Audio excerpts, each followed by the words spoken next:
சர்வதேச திரைப்பட விழாவில் மன்னாரை சேர்ந்த இளைஞன் ஹபிவர்மன் 2025ஆம் ஆண்டுக்கான சிறந்த இயக்குனர் எனும் சர்வதேச விருதை பெற்றுள்ளார். சர்வதேச ஆஸ்திரேலிய திரைப்பட போட்டிக்காக 28 நாடுகளிலிருந்து அனுப்பப்பட்ட நூற்றுக்கணக்கான திரைப்படங்களில் குறித்த இளைஞன் சர்வதேச விருதை தட்டிச் சென்றுள்ளார்.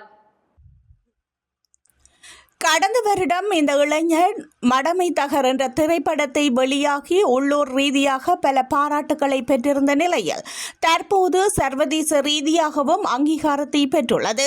குறித்த திரைப்படம் தற்கொலை என்ற பிரச்சினைக்கும் தீர்வாகாது எனும் கதை கருவை மையமாக கொண்டு உருவாக்கப்பட்ட திரைப்படமாக காணப்படுவதோடு கடந்த வருடம் இந்த திரைப்படம் மென்சன் சினிமா திரையரங்கில் வெளியிடப்பட்டது. குறித்த குறும்படம் பல்வேறு விமர்சனங்கள், பலதரப்பட்ட மக்களின் பாராட்டுக்கள் என்பவற்றை பெற்ற நிலையில் சோல்கவுஸ் கிரியேட்டிவ் நடத்திய சர்வதேச திரைப்பட போட்டியில் சிறந்த இயக்குனருக்கான விருதை தன்வசப்படுத்தியுள்ளது. சர்வதேச நாடு ஒன்றில் மன்னர் இளைஞர் இந்த குறும்பட இயக்குனருக்கான விருதை பெறுவது இதுவே முதல் முறை. இந்த நிலையில் குறித்த இளைஞருக்கு பலரும் தமது வாழ்த்துக்களை தெரிவித்து வருகின்றனர்.